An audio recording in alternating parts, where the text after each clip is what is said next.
Lima, brought to you by Good Food Restaurants, home of Happy Days, Beer Barrel, and Old City Pride. Also by Fresh and Faded, Jones Clark Funeral Home, and Lima Pallet Company. Hello, Lima. On the 10th anniversary of the Community Enrichment Dinner, today we'll not only discuss its impact on the community, but also should it be doing more? There's been some strong feedback on the recent opening of the Juvenile Detention Center. We'll hear from a few of them, and we'll also discuss the long debated topic on local black-on-black relationship. Is it as bad as people silently say it is, or is it a myth in the black community? We'll discuss that heated topic, along with others, with Frank Cage from Cage Design, Courtney Owens, a local community activist, poet, motivational speaker, as well as local podcast developer, BK Irons. Welcome. Thanks, guys. It certainly is a pleasure having you guys. I know some of you guys, and some of you guys I just recently got to know, but before, I want this show to be on point, but I also want it to be an honest, open dialogue. We've spent a lot of time, particularly as we talk about the Community Enrichment Dinner, opening up about how we can develop better relationships in the community, both at black on black as well as with the majority community. And I want to tell the community, for purposes of how the Community Enrichment Dinner, as I started, and before we talk about where we're going with the Community Enrichment Dinner, the Community Enrichment Dinner has always been about two things. And people can come along and talk about what it really is, but as a founder of the Community Enrichment Dinner, I can tell you it's been two things. One of them has been optics. And I don't want to beat this conversation together. The optics of bringing people together and let them see blacks, particularly the majority community, us doing things, be on stage, being vibrant, being part of the community, a part of the solutions, and not always asking for a handout. So I've tried to use it as a focus of just having the community say, man, look what those guys are doing. Look how that is impacting the community, particularly somebody who's been through a lot. Follow me? And I know you guys we can all share stories of racism. I can remember getting my first letter in the mail with the noose around my neck from the picture in the Lima News. I remember getting a death threat letter from the Elks. I remember all that stuff is who we are. You follow me, Courtney? And we take those and we try to make the best of it. And that's what the Community Enrichment Dinner has always been about. And I want to hear, and this is weird because I think you guys are part of the dinner this year, but I want to hear some feedback. Is the dinner making the type of impact that it should? And if not, how do we continue to spin that dinner forward? Let's look at let's look a little bit on the video on the dinner.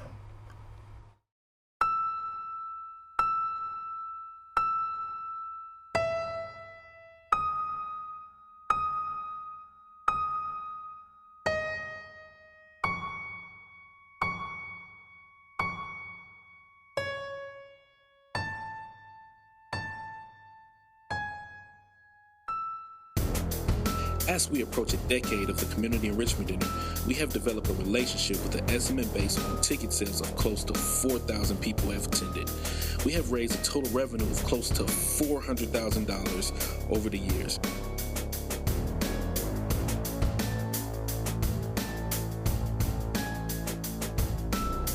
Along with this economic boom to area businesses, the Community Enrichment Dinner has helped support such agencies to the Bradfield Community Center locker room renovation, to Bluffton University bus crash memorial, to the YWCA programming aiming to fight racism, to safety services support, just to name a few.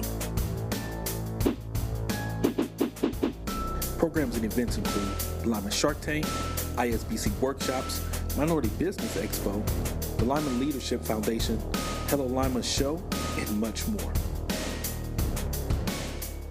So certainly appreciative of the dinner, but having said that, and I'll talk about the second part of what that dinner was supposed to be an impact for, but the first part is it's supposed to let the majority community see us doing things and seeing us making an impact. And I want to ask you, let's start ladies first, Courtney.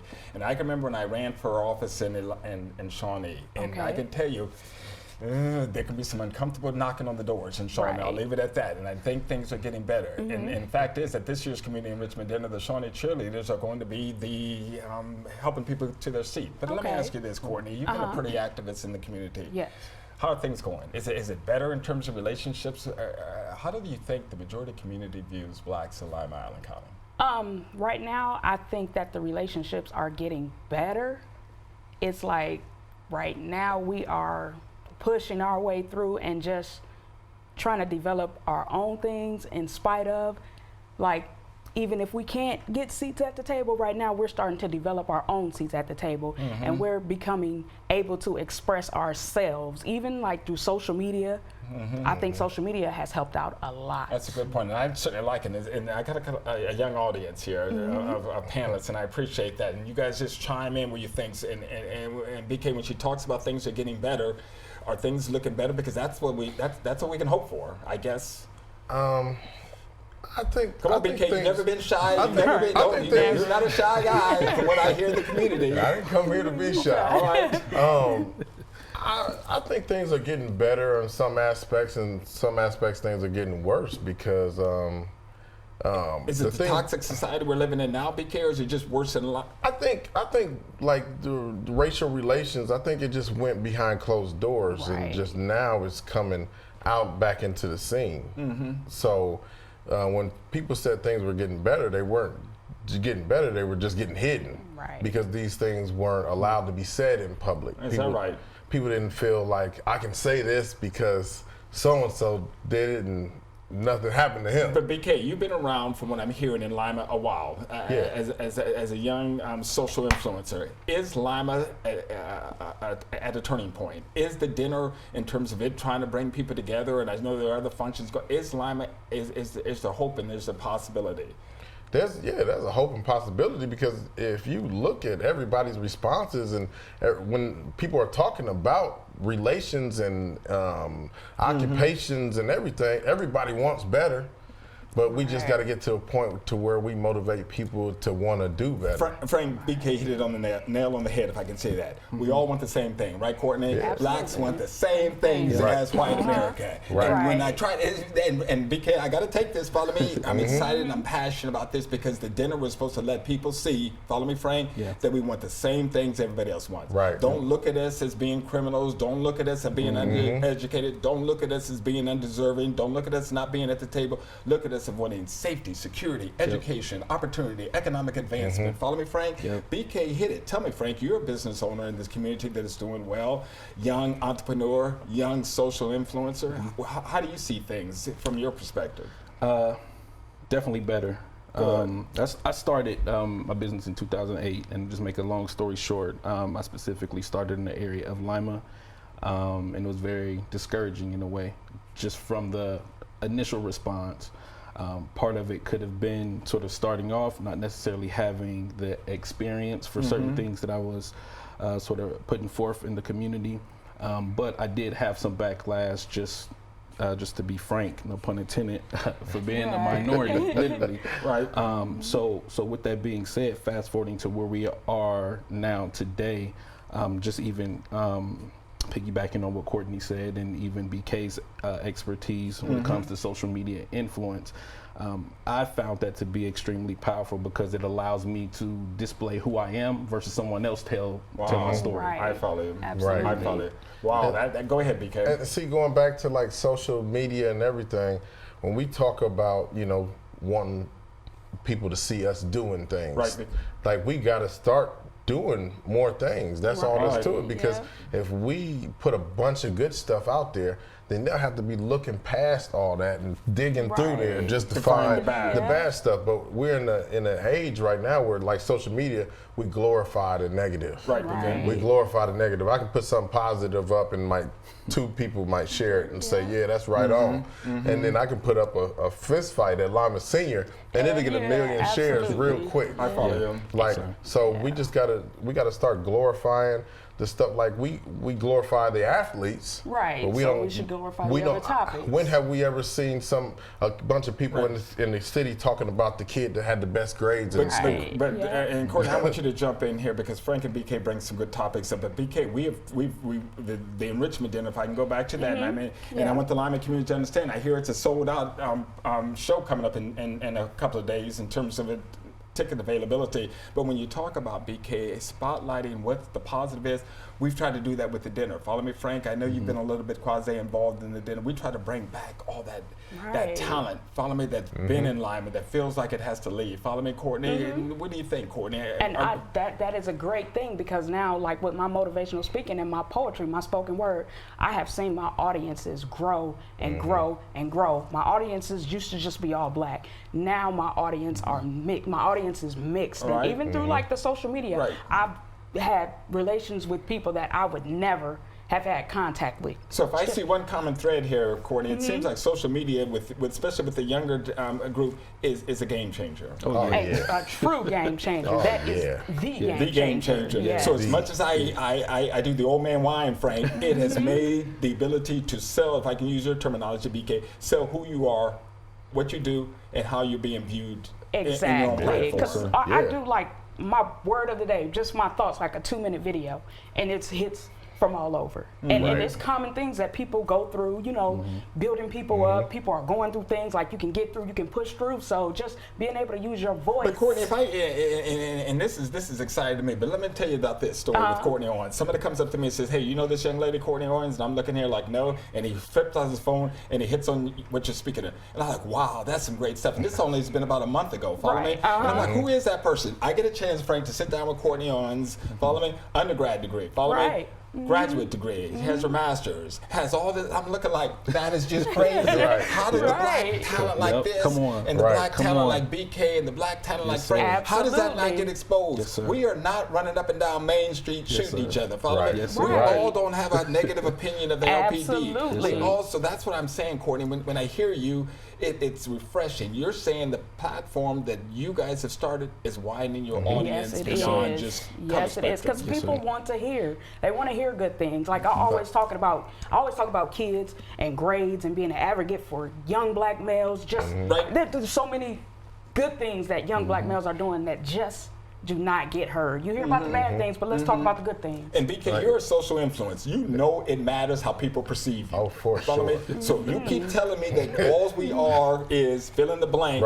What are people going to believe? And the thing is, another thing is we have to stop buying into that narrative. Because when this got sold, when this narrative got sold, I think we bought it at the cheapest price. Because we believe a lot of more of the stereotypes than other people believe about us. How did we get there? How did we get there?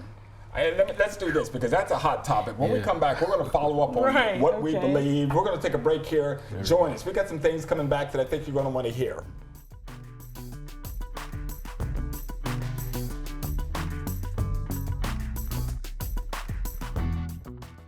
From early in the morning when the Happy Days stores open, turn the grills on, get the coffee turned on. Across town, the beer barrels, there's a lot of prep work that has to be done. Sauces being prepped on the stove. At Old City Prime, everything's from scratch. I think the culture in our company is that we care about our people. And in return, our people care about our customers. Thank you so much to all of our team that's worked for us, and thank you so much to all the communities that we're in for being such great customers.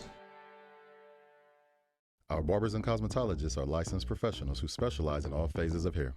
Whether you are getting a line-up, cut, beard trim, or a design, our barbers will help create your unique style. With full-time cosmetologists, also taking appointments and walk-ins from lashes, presses, color, wax to braids, and weaves, Fresh and Faded cosmetologists do it all. Call us for an appointment today.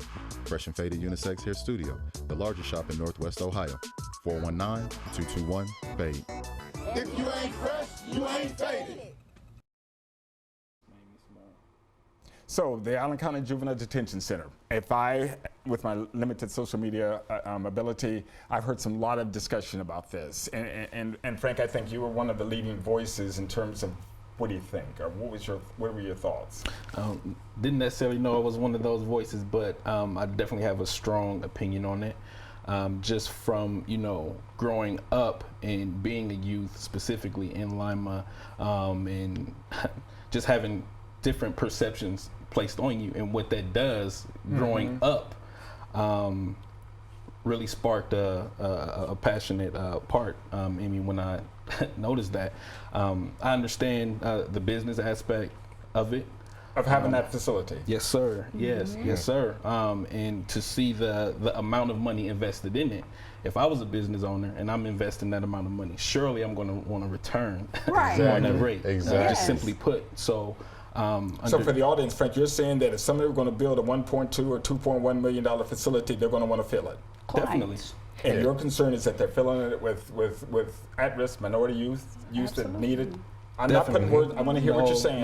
No, definitely. I believe that strongly, in the sense of the perspective that's placed on the youth, and then as BK was saying earlier, some of the lies that we bought in. When you're connected, with that group of young males, it's sad to say that some of them actually believe that going to jail is equivalent to a degree. It's some type of honor that comes with that has been passed down. So for them, that's an entry point. For them. No. Yes, sir. Yes, definitely. Sir. Yes, sir. Courtney, you had the same sort of, I think if I remember, position on the joint. And I don't think anybody's saying maybe it is, maybe it isn't needed. Follow me? That's not the debate. Right. The question is, could we have done something different? Could there have been, if I'm paraphrasing, could there have been an opportunity for a community center? Could there have been an opportunity for a training center? Could there have been the same amount of, go ahead, Courtney. And my thing was, okay, we understand brick and mortar. We understand that, as Frank said, from a business aspect.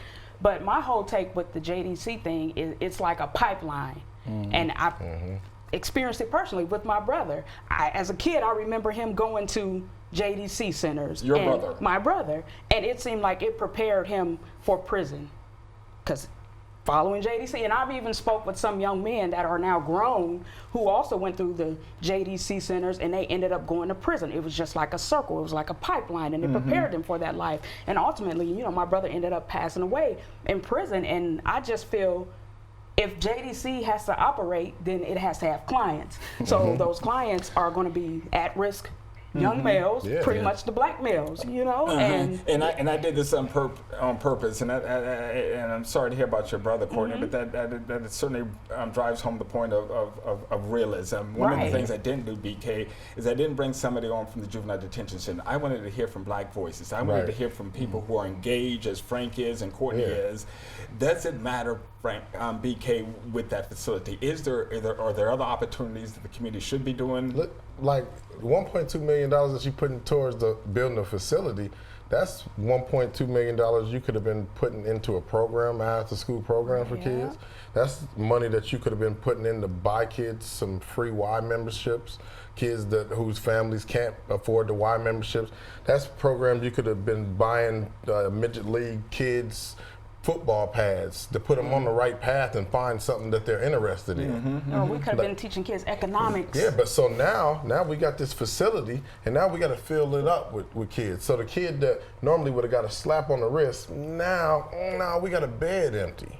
I follow you. So now we need to put you in here. Now, unlike these two sitting here, I've been inside the other one. Yeah, we're rolling some beat footage on this facility while you speak. Keep talking, guys. We're rolling some of the footage. And I know what goes on with those kids in there, and the training process, the mental process alone inside of those places should be changed. Because you got kids if you're caught talking outside of your cell to another human being, now you have to be inside of yourself for 24 hours because you wanted to naturally contact a human being, which is a natural impulse. And part of this discussion, though, and BK, you bring up some great points, and this stuff is just feeds because the way you change perception is through knowledge, education, and that's what you guys are bringing to the table today. So, Frank, the dialogue isn't about whoever built it or what they built it. The question is what can we be doing as a community to make that place stay empty? Follow me, Frank? Yeah, definitely. I think it's exposure. This is the thing. Like within that type of facility, the different things that they're able to see visually. You were just talking about knowledge, wisdom, different things of that nature. As we reflect on that paints vision. Okay. Absolutely. When the individual's in that position, they're accustomed to seeing basically a limited source of vision. Locked up. Locked up. So let me digress just for a minute, specifically talking about a situation. I had a young man, we were on I had a video shoot. We're at a golf course here in Lima. This young man is, I believe he's at Lima Senior. I believe that's the school that he's at. But make a long story short, I brought him in. This is actually one of my mentees. Had a great time that day.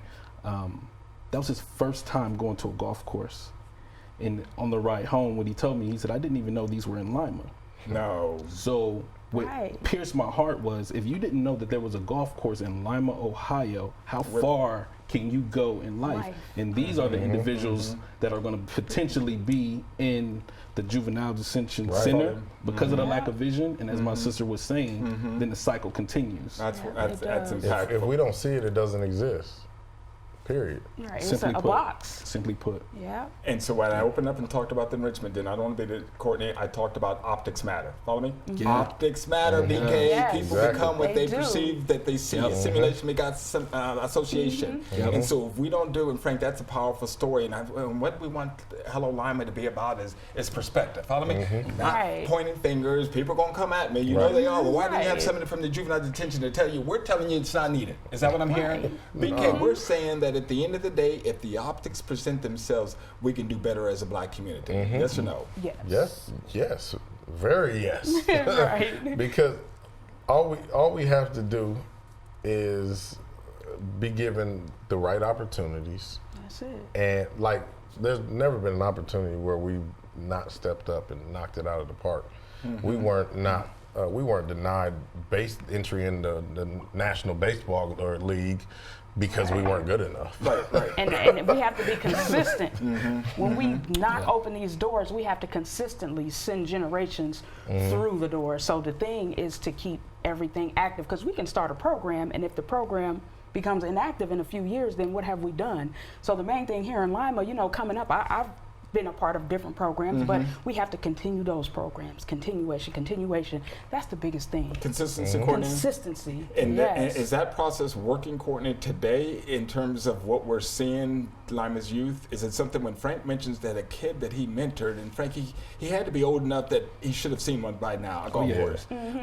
Does that not make you follow me, Courtney? That's tough to swallow. Yeah, it's a very bitter pill to swallow. And at the end of the day, Courtney, that is hurting the community. Follow me, because the people, BK, don't get me started. The people look at that and say, you know what? If we don't do it, they're just going to do drugs. They're just going to run rampant. They're just bad people, and that perception starts beating down.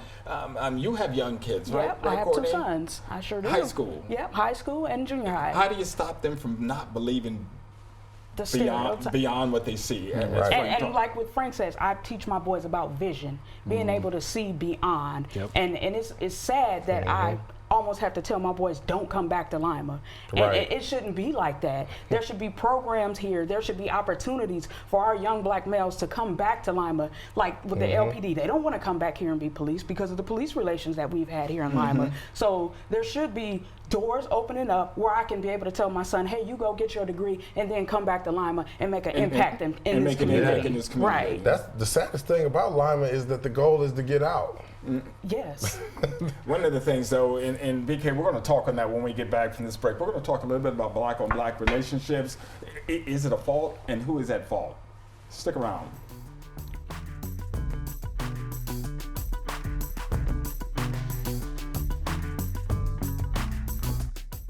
We at Lima Pallet Company thank you, Lima. In 1977, we started a small family business, and today we continue to grow. Lima Pallet is a full-service pallet and crate provider. Every customer is unique, which is why we build pallets and crates to our customers' specific requirements. Because we have our own fleet of trucks, we're able to provide customers with on-time, same-day, and 24-hour emergency deliveries. Coming together is the beginning, keeping it together is progress, and working together is success. Let's continue to succeed. The loss of a loved one can leave you with a lot of unanswered questions, feelings of stress and anxiety, and grief that makes events difficult to handle. The experienced funeral directors at Jones Clark Funeral Home will guide you through the aspects of the funeral service with compassion, dignity, and respect. Our staff of dedicated professionals is available to assist you in making funeral service arrangements. The funeral directors at Jones Clark Funeral Home provide individualized funeral services designed to meet the needs of each family. Call us today to pre-plan your funeral. Welcome back. Certainly been an engaging topic, and certainly has been one that, if you've heard for the first time some of the stories, it's been one that it can be touching. At that point, and it certainly is one that we want the community to come back and say, Hello Lima has never been about pointing fingers. Hello Lima has never been about dividing people. Hello Lima is about the young people that are sitting in front of me today, talking real passion and real energy, and the thought of we could do better. BK, we ended the last segment with you saying we shouldn't be pushing our kids out. We should tell our kids to come back, but we can't do that. Whose fault is that?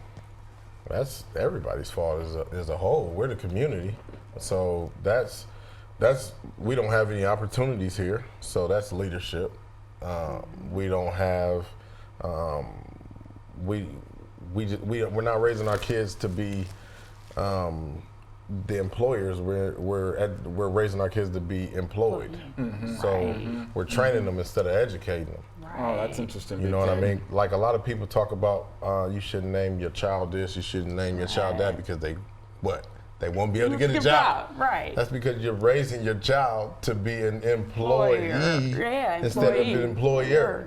Because I can name my child whatever I want, because he'll go by ball. And go ahead, Courtney. And it's sad because we didn't know that. Like, our parents didn't know that. The goal was to go to school, get a job, work for somebody. So before I get off of this subject, because it's going fast with what you're saying, and you guys can jump in and you can remain silent. Where's Black responsibility? What happens, Frank? One of the things that dinner was supposed to do that has not been able to do is bring the Black community together. Also, follow me. 2 points to the community enrichment dinner. Optics, let the majority of the community see that we can do more, we are more, we're engaged, and also to show Black solidarity, and not to the point where we're out there raising a dashiki. Too young to know what a dashiki is, and raising fists. But to say solidarity, Frank, follow me. We in the Black community have an opportunity as well as an obligation to help ourselves. No? We do. And really, from my perspective, it's kind of twofold. I feel like, to one degree, I feel like there's a lack of maturity. And what I mean is, let me sum it up this way. I have a principle that I use when I create things, and I think that and my principle is to separate a good design from a great design is when you can find harmony within the conflicting elements. So that's a process when you're taking two completely different things, but if you can find a hint of anything to bring harmony into it, when the individual engaged with it, it has an impact. It has an impact. Yeah. So with that being said, there's a lot of differences in the community, not even just black and white, just personality, but it takes a mature person to say, even though I have a disagreement with you, for the sake of the whole of the community, I'm willing to work with you. Exactly. So what happened, BK? Frank summed it up. Why can't we get to that point? Because too many people want to be the face of something instead of a part of the solution. You know, too many people want to be this component. Like, if the whole car is going to work when we all get together, who cares if I'm the alternator and you're the engine, you're the tire? This thing is getting us where we're supposed to go. But too many people want to be the engine, or I'm not going to be a part of this at all. And in the Black community, you have the crabs in the barrel. You know, everybody wants to see you do good, but just not better than them. That's a good point. Is there hope to that, Courtney? If it doesn't change, we're never going to make it out of this barrel, if I can use your analogy. And that's where we have to change, like the maturity level has to come in. At the end of the day, it all comes back on us, because who is going to do for us? Well, that's great stuff, and I appreciate you guys being here, and we thank you for being here. Hello, Lima. We had some real dialogue.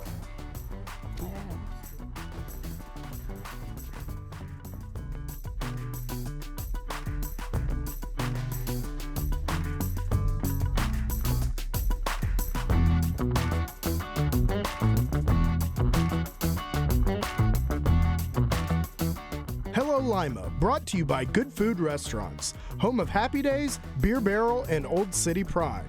Also by Fresh and Faded, Jones Clark Funeral Home, and Lima Pallet Company.